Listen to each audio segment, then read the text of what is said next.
साईं राम साईं श्याम दुख भंजन तेरु नाम। साईं राम साईं श्याम दुख भंजन तेरु नाम। हे साईं नाथ तेरे आने से, हे साईं नाथ तेरे आने से हुआ धन्य ये धरती धाम धाम। साईं राम साईं श्याम दुख भंजन तेरु नाम। साईं राम साईं श्याम दुख भंजन तेरु नाम। सुख धाम धन धाम साईं राम साईं श्याम गुण धाम यश धाम। साईं राम साईं श्याम ओ भक्त वत्सल दीन बंधु बाबा तुझे प्रणाम। साईं बाबा तुझे प्रणाम, साईं बाबा तुझे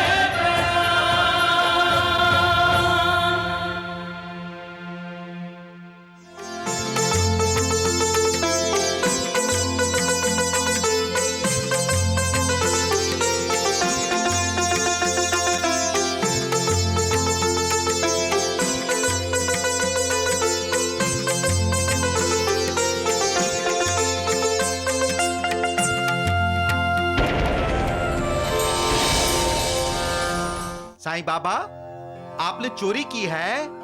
हाँ तगड़ो, मैं चोर हूं। मैं लोगों के दिलों की चोरी करता हूं। मैं उन्हें अपना भक्त बनाता हूं। उनकी पीड़ा, उनका दुख चुरा लेता हूं। सुन, तेरी शादी वहीं होगी जहां हम कहेंगे, समझी? मैंने कहा ना, मेरी शादी हो चुकी है। अब मालिक का बंदा मालिक को चुनौती देगा। साईंनाथ की इजाजत नहीं होगी तो द्वारिका माई में आप कदम नहीं रख सकेंगे। देखता हूं तुम्हारा साईं बाबा मुझे कैसे रोकता है। जब इंसान इस मैं को भूलकर मालिक की शरण में जाता है तो उसका उद्धार हो जाता है।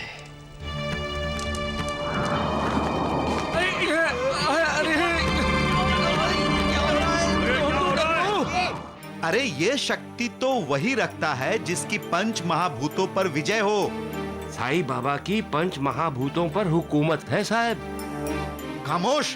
पंच महाभूतों पर हुकूमत करने की कोई आवश्यकता नहीं है। जिसे सम्मोहन विद्या आती हो ना, वो दूसरों के दिलों और दिमागों पर आराम से अपनी हुकूमत चला सकता है। हाँ, आप ये कहना चाहते हैं कि साईं बाबा ने हमें सम्मोहित किया? जी हाँ।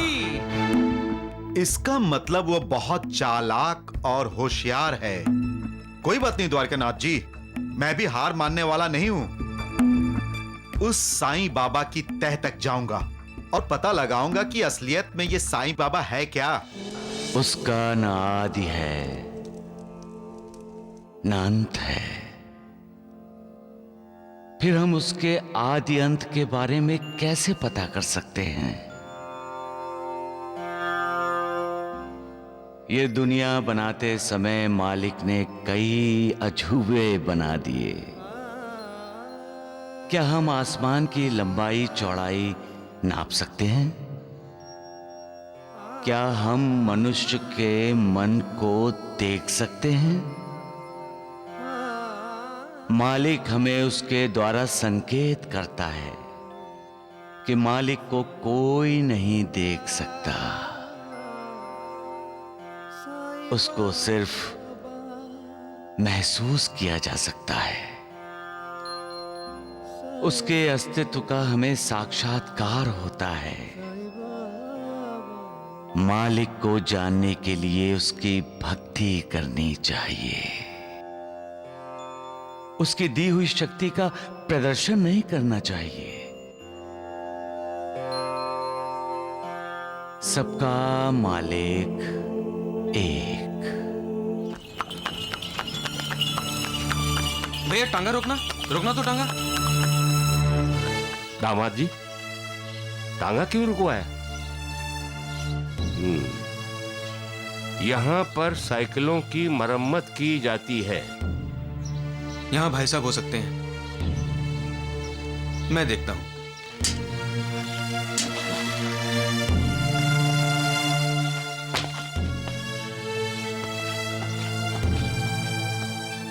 भाई साहब, चलो। कोई है? कोई है? भाई साहब, प्रजय जी। देखो तो सही दामाद जी, घर को ताला लगा हुआ है, देखो।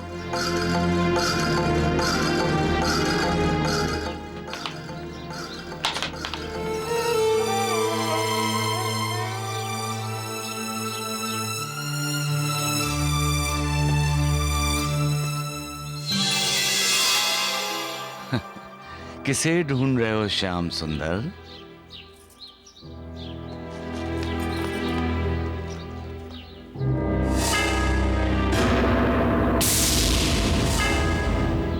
रामलाल को ढूंढ रहे हो?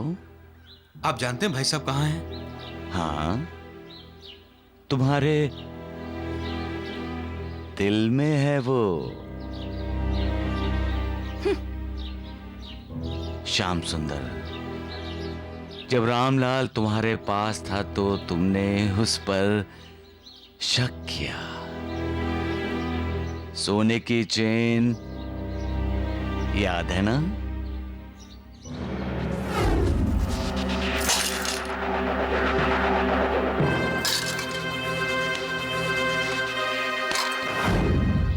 बाबा, आपको कैसे मालूम बाबा? मुझे सब मालूम है। मैं लोगों के दिल पढ़ लेता हूं।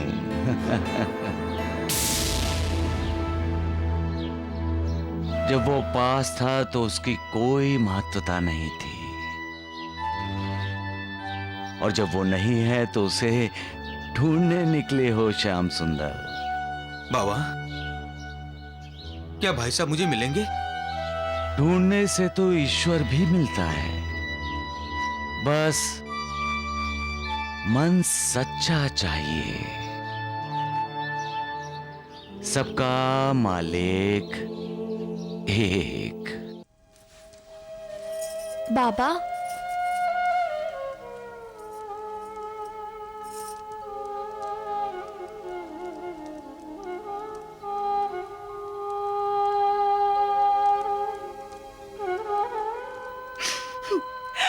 हमारी बेटी घर से भाग गई है साईं बाबा। बाबा, मंजुला दीदी अपने ससुराल गई होगी। साईं बाबा, हमारी बेटी पागल है। वो तबदिक से बीमार दीनानाथ से शादी करना चाहती है। साईं बाबा, उसे बचा लीजिए, वरना हम अपनी बेटी खो देंगे। मोक्ष की उम्मीद में निकला हुआ साधक फिर से संसार की भूल भुलैयों में नहीं फंसता है। वो तो सिर्फ प्रभु के परम धाम की ओर चल पड़ता है। लेकिन मंजुला बेटी घर वापस आने के लिए घर छोड़कर नहीं गई है। मंजुला बेटी एक मकसद से गई है। उसने मन ही मन दीनानाथ को वर लिया है, उसके साथ शादी कर ली है। अब दीनानाथ ही उसका पति है। अपने पति को परमेश्वर मानने वाली मंजुला अपने परमेश्वर की आराधना करने के लिए चली गई है।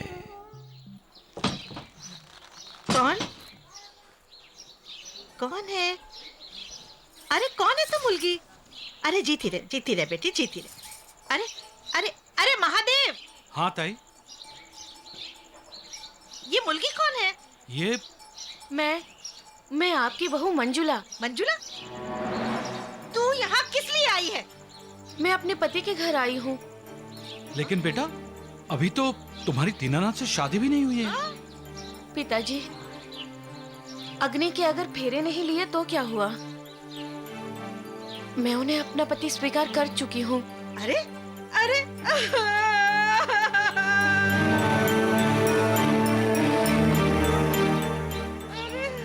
अरे इस चुड़ैल की वजह से हमने अपने दीनानाथ को खो दिया।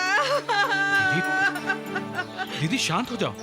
अरे हमने दीनानाथ को खो दिया। दीदी, अरे दीदी आप क्या कर रही हैं? दीदी क्या? दीदी,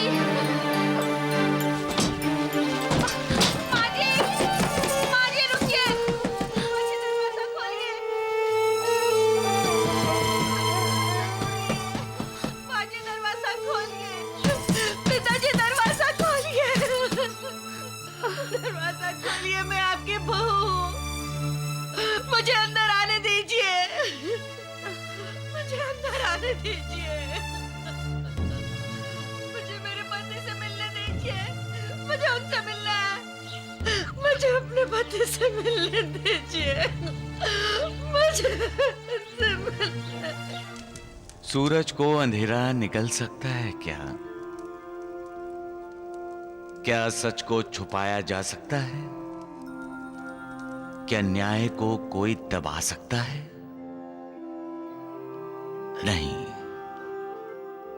तो फिर पतिव्रत को कोई अनदेखा कैसे कर सकता है? पतिव्रत एक महान तप है, ऐसा व्रत जो सूर्य से भी ज्यादा तेजस्वी है। एक पतिव्रता नारी का आदर सम्मान तो देवता भी करते हैं। अगर हम पतिव्रत को तराजू के एक पलड़े में रखें और दूसरे पलड़े में सारी दुनिया को, तो भी पतिव्रत का पलड़ा भारी होगा। यही है पतिव्रत की महिमा। सबका मालिक एक। बहुत मजा आया ना? मुझे तो रामलीला बहुत ही अच्छी लगी। हाँ, मुझे भी बहुत अच्छी लगी। हाँ, श्याम सुंदर साथ होता तो और भी मजा आता।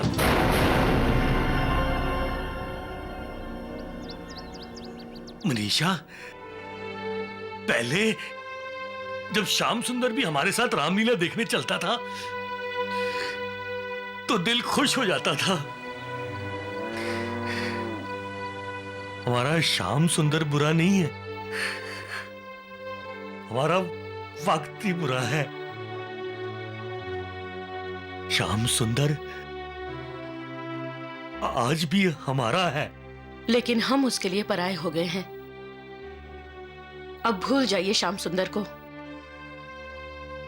कैसे भूल जाऊं? श्याम सुंदर आपका बीता हुआ कल है और राजेंद्र आपका आने वाला कल। इसलिए श्याम सुंदर के बारे में नहीं, राजेंद्र के बारे में सोचिए। मनीष,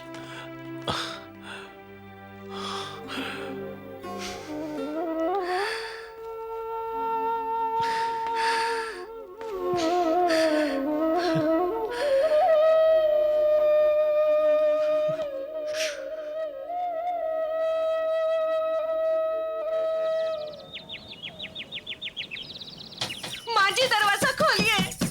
दरवाजा खोलिए माजी। पिताजी दरवाजा खोलिए। महादेव, तू खाना खा शांति से। मरने दे इसे, परवाह मत कर। चल तू खाना खा। अपनी बहू को घर में लीजिए पिताजी। हे भगवान, ये लड़की तो एकदम पागल हो गई है। हाँ, अब तू खुद ही सोच महादेव। हाँ, ये दीनानाथ को अपना पति मानती है, न शादी न ब्याह। अब कैसे मान लिया हम इसे अपने घर की बहू? दरवाजा खोलिए। ताई बस हो गया। अरे अरे, ऐसे कैसे हो गया? ठीक से खाना खा। हे राम राम राम, ये लड़की तो शनि की सार सती की तरह हम लोगों के पीछे ही पड़ गई है।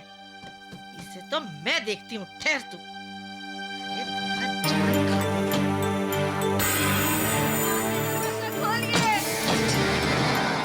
आप कितनी दयालु हैं। दयालु? अरे मुंह जली करम जली, क्यों हमारे घर के पीछे पड़ी हुई है। अरे जाती क्यों नहीं तू यहाँ से? ताई, ताई क्या हुआ?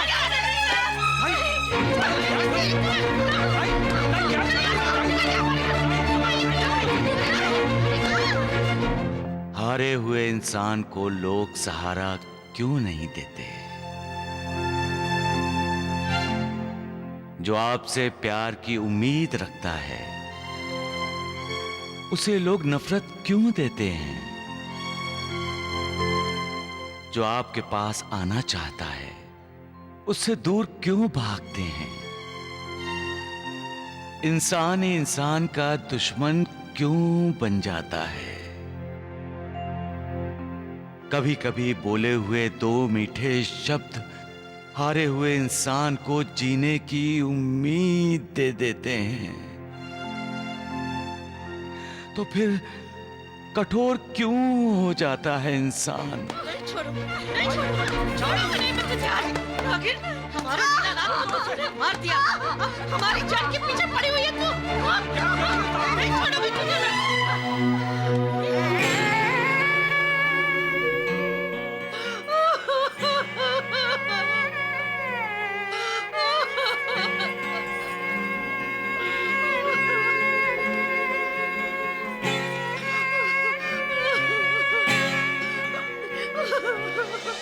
जब मालिक इंसान इंसान में फर्क नहीं करता तो इंसान इंसान में फर्क क्यों करता है?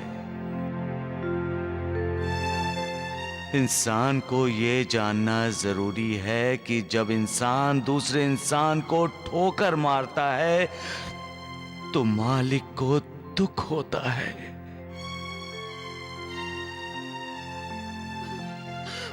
पूर्व जन्म के संस्कारों की वजह से ही इंसान दूसरे इंसान के करीब आता है। सारे संबंध, सारे रिश्ते पिछले जन्मों के कारण ही होते हैं। तो फिर इंसान इंसान के आंसू क्यों नहीं पोंछता है? क्यों उसका दुख दर्द नहीं बांटता? जो इंसान दूसरे इंसान को अपने से कमजोर समझकर उसे दर्द पहुंचाता है, उसे दुख पहुंचाता है, उसे बाद में पछताना पड़ता है। इसलिए संभलो और हो सके तो अपनी गलती सुधार लो। सबका मालिक एक।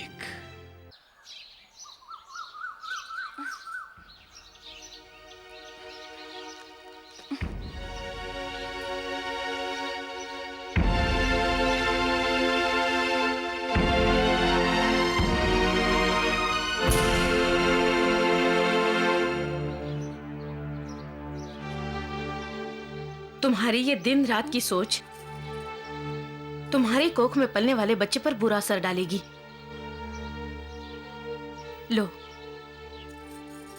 दूध पी लो।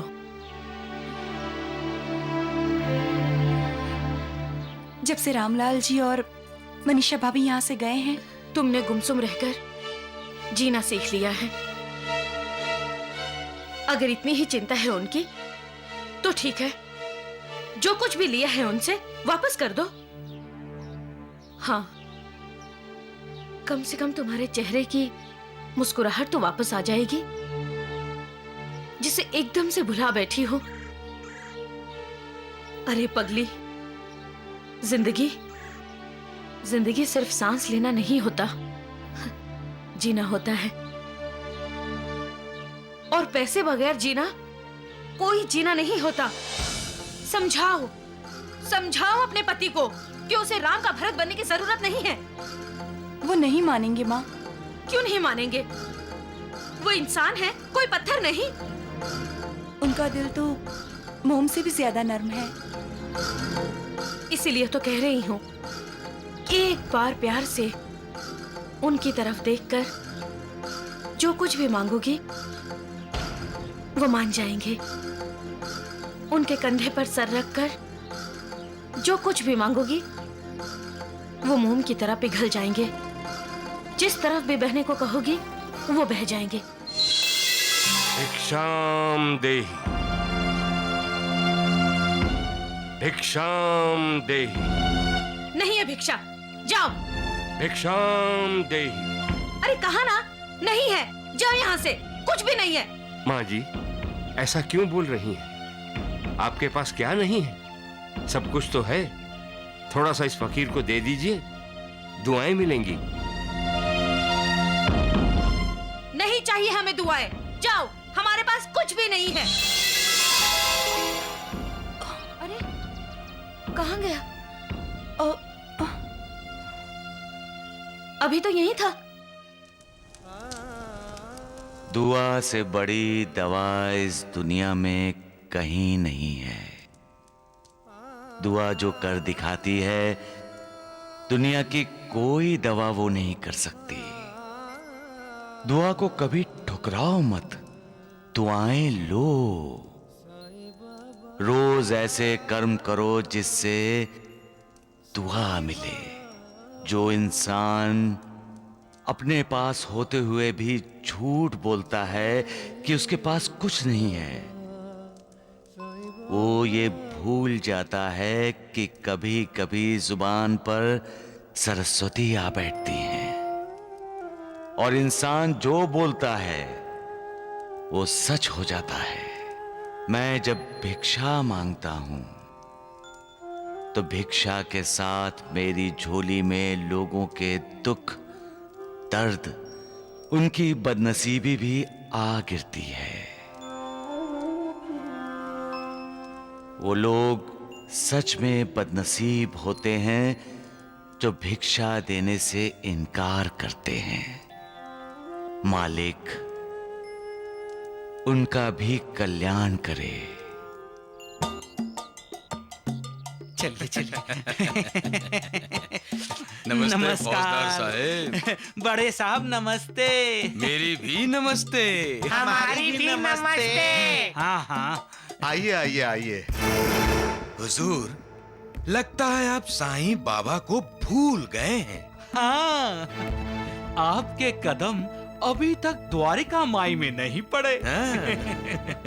दरअसल वैद्य जी, मैंने अपनी तहकीकात का रुख बदल दिया है। मैं उस साईं बाबा की तस्वीर खींचूंगा। उस तस्वीर से साईं बाबा की असलियत बखूबी मालूम हो जाएगी।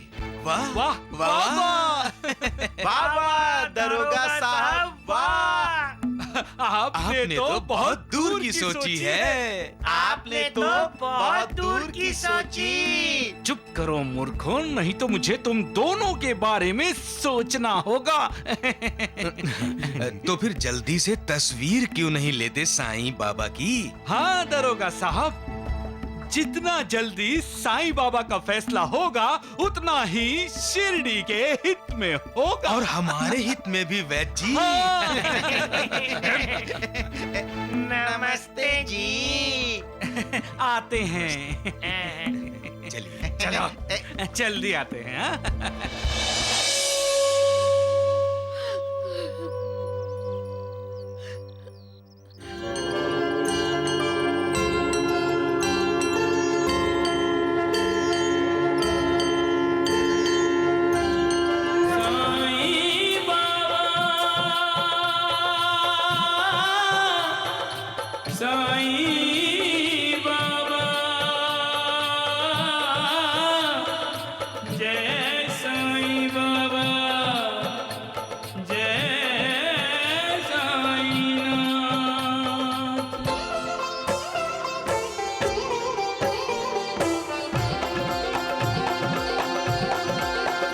साईं राम साईं श्याम दुख भंजन तेरु नाम। साईं राम साईं श्याम दुख भंजन तेरो नाम। हे साईं नाथ तेरे आने से, हे साईं नाथ तेरे आने से हुआ धन्य ये धरती धाम धाम। साईं राम साईं श्याम दुख भंजन तेरु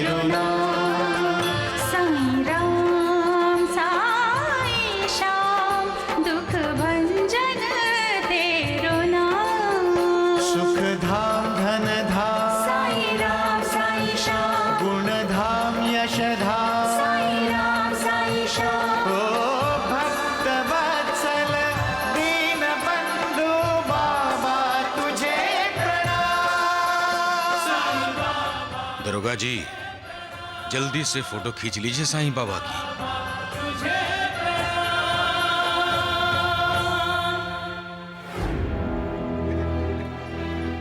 ओए ओए बंदर! ये दरोगा क्या कर रहा है?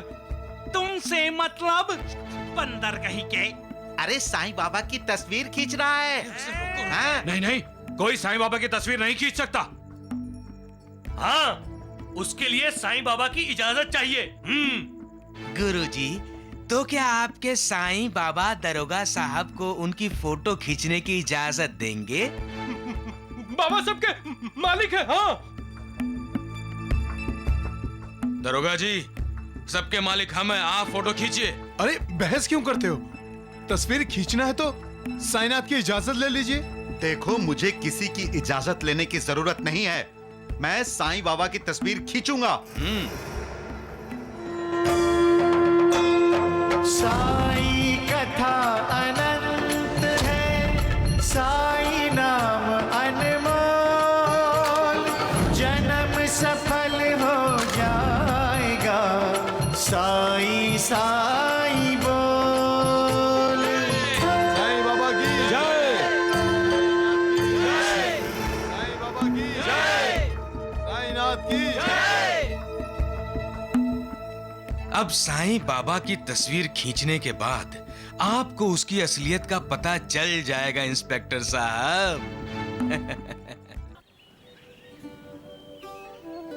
प्यारे, श्याम सुंदर आज रहा नहीं गया, इसीलिए खत लिख रहा हूं। कैसे हो तुम? तुम्हारी बहुत याद आ रही है, बहुत याद आ रही है। दोस्त। बाबा, बाबा, श्याम सुंदर ने ऐसा क्यों किया बाबा?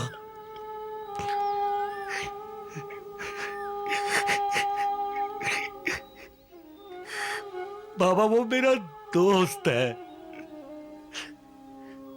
उसने दोस्ती से ज्यादा रुपए, पैसे, जमीन जायदाद को अहमियत दी। क्या मेरी दोस्ती में कोई कमी थी या मुझसे कोई भूल हो गई थी बाबा? रामलाल, इंसान कभी कभी मजबूर हो जाता है और जो उसे नहीं करना चाहिए वो कर बैठता है। कभी कभी परिवार के सामने उसे झुकना पड़ता है। इसमें किसी का कोई दोष नहीं है। जो माया, मोह, लोभ के अधीन हो जाता है वो अक्सर ऐसी गलती करता ही करता है, क्योंकि उस समय वो बाकी सबको भूल जाता है। श्याम सुंदर को कभी नहीं भूल सकता। बाबा, ये बाबा मेरी किससे बात कर रहे हैं आप? बाबा से। बाबा से? हाँ। कहाँ है बाबा? और ये चिट्ठी किसे लिख रहे हैं आप? प्यारे श्याम सुंदर,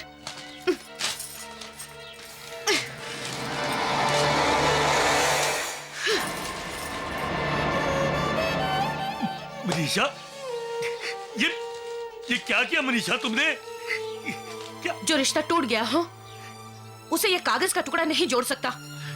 मनीषा, मनीषा, ये कागज के टुकड़े नहीं है, ये मेरे दिल के टुकड़े हैं मनीषा। ये मेरे दिल के टुकड़े हैं।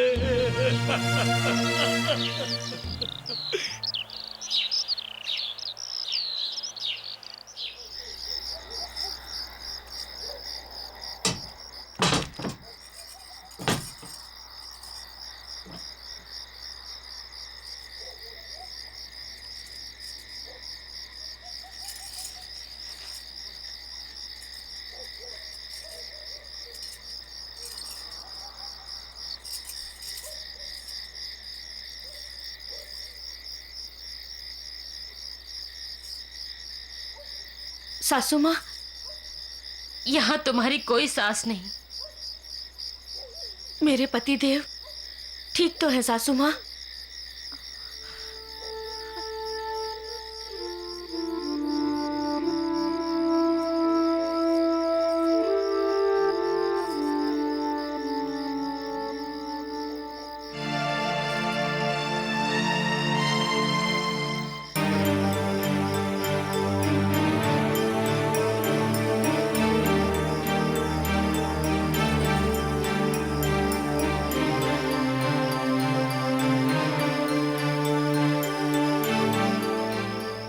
मैं अंदर आ जाऊं पिताजी?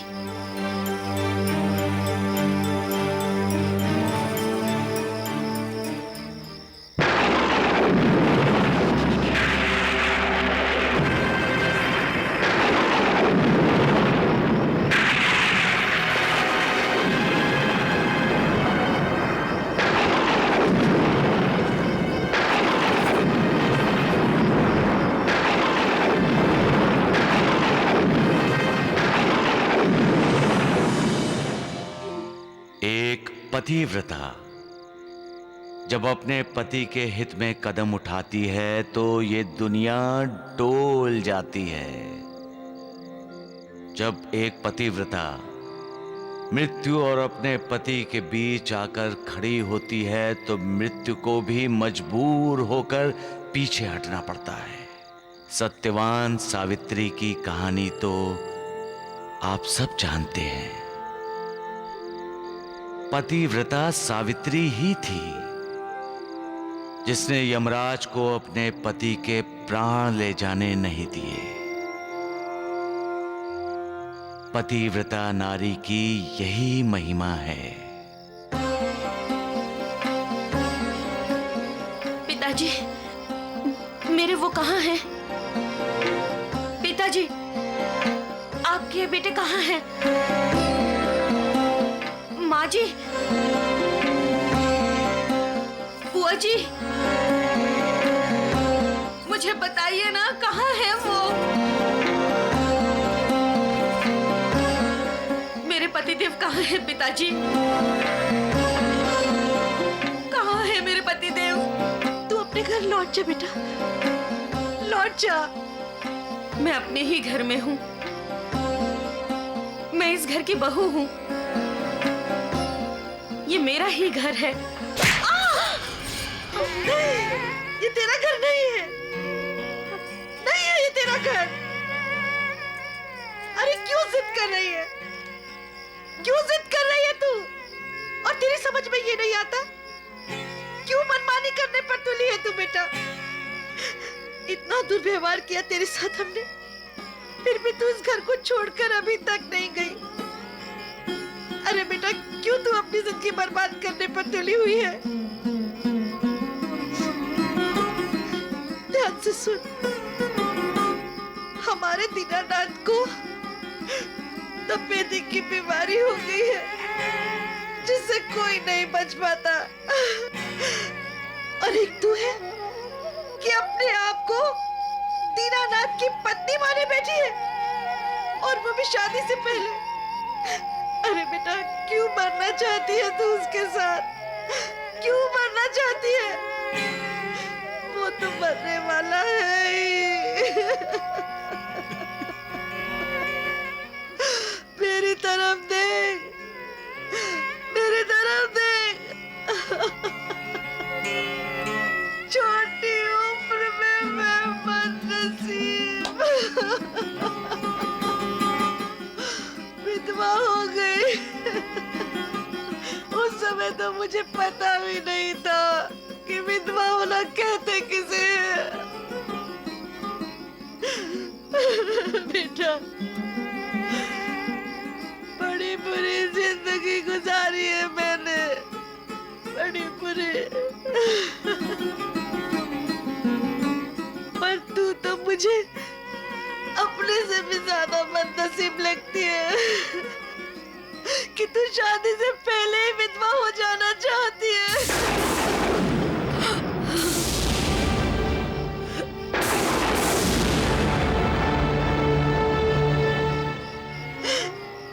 अरे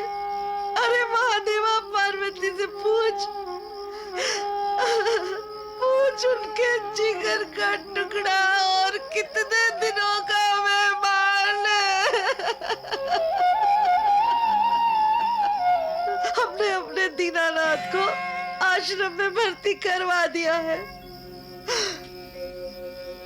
और इस बीमारी के रोगी जब एक बार घर छोड़कर आश्रम में दाखिला ले लेते हैं ना बेटा, तो फिर कभी नहीं, एक बार भी नहीं लौटते।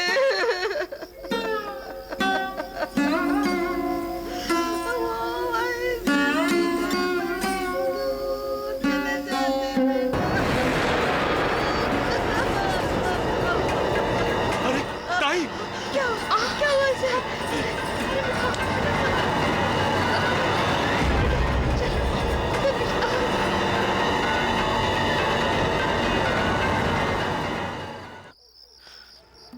वैद्य जी, इतनी बेचैनी मुझे कभी नहीं हुई जितनी आज रात हो रही है। दंडू, एक बात कहूँ? बोल। मुझे ये रात बिल्कुल पसंद नहीं है। हाँ, मुझे भी है ना, रात के अंधेरे में डर लगता है। अरे मूर्खों, तुम दोनों को रात में क्यों डर लग रहा है? क्योंकि रात में उल्लुओं को डर तो नहीं लगता है? राम राम राम। अरे मूर्खों, बेवकूफों, जब तुम दोनों को कुछ समझ में नहीं आ रहा है तो क्यों अपनी ये लूली लंगड़ी जुबान बीच में डालते हो हैं? हमारे द्वारिकानाथ जी तो सुबह का इंतजार कर रहे हैं। क्यों कर रहे हैं? क्योंकि सुबह तक दरोगा जी ने जो साईं बाबा के फोटो खींचे हैं ना, वो तैयार हो जाएंगे। क्यों द्वारिकानाथ जी? और उन फोटोओं को देखकर जो हमने दरोगा के मन में शक पैदा किया है साईं के प्रति, वो यकीन में बदल जाएगा। सुबह दरोगा जी आएंगे और साईं को पकड़कर ले जाएंगे। सबका मालिक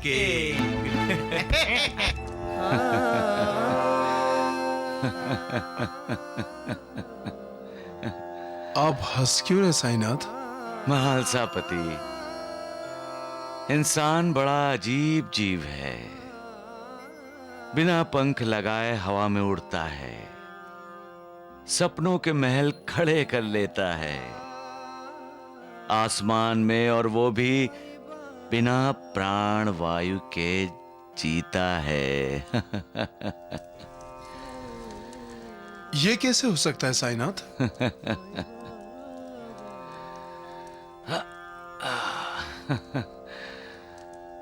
जो न देखे रवि वो देखे कवि।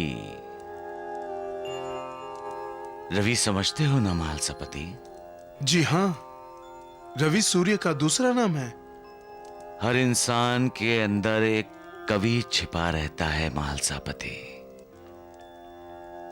जो कवि भला है वो मालिक की पूजा करता है, और जो बुरा है वो मालिक से ईर्ष्या करता है। ऐसा इंसान क्या क्या सोचता है, मुझे तो उसकी सोच से ही हंसी आ रही है। वो मालिक को अपना दुश्मन समझता है। मालिक से ईर्ष्या करने वाला इंसान जानता ही नहीं कि मालिक उसका मित्र है। माता, पिता, भाई, बहन, रिश्तेदार, गुरु, सब कुछ है। वो मालिक तो इंसान का उद्धार करने वाला है। ऐसे मालिक की शरण में जाना चाहिए, या ऐसे मालिक के चरण पकड़ने की कोशिश करनी चाहिए। मुझे तो समझ में नहीं आ रहा ऐसे इंसान को कैसे समझाएं। इसलिए मुझे हंसी आ रही है। हंसी आ रही है उनकी मूर्खता पर। सबका मालिक एक।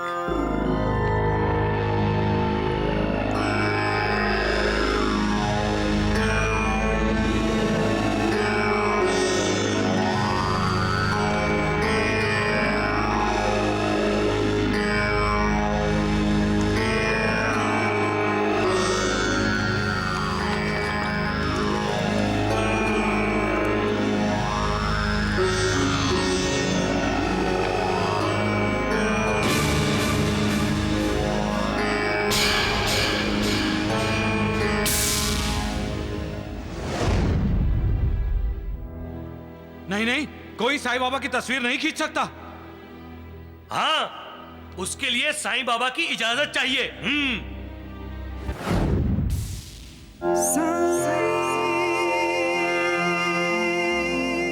सबका मालिक एक।